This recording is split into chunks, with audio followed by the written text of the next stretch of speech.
videoblog Esgarrinxades Utòpiques. Avui ens permetrem el luxe de fer una mica d'autobombo i parlar del Gran salt d'en Clarinet, d'un tal Jordi Romeu Querol, publicat per Pagès Editors.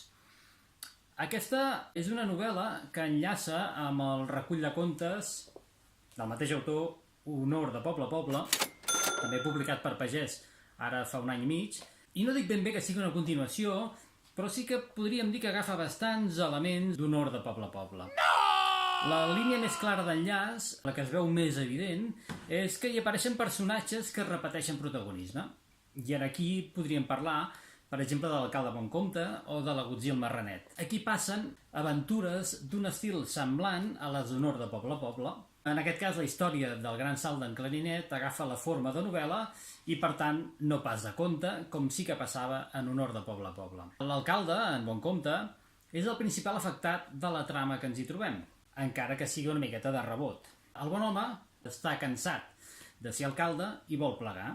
És per això que en les últimes eleccions municipals col·loca un xicot de casa bona, de manera que quan arribi el moment li pugui fer el relleu.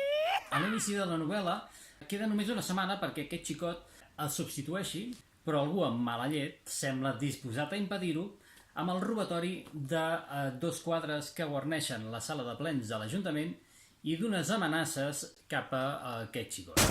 El Boncomte, però, no s'arronsarà i gràcies a l'ajuda de la seva filla Lluïsa, del mossèn del poble, mossèn Felip, o del secretari interventor en Vilalta, intentarà esbrinar l'origen de tals amenaces i resoldre el misteri del robatori dels quadres.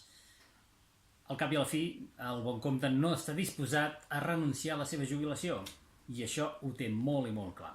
Aquesta és una novel·la d'anades i vingudes, de situacions esperpèntiques i de sorpreses inesperades. En el fons, intenta reflectir, igual que els contes d'Honor de Poble a Poble, una societat ben concreta a través d'uns personatges que possiblement la gent de poble reconeixerà.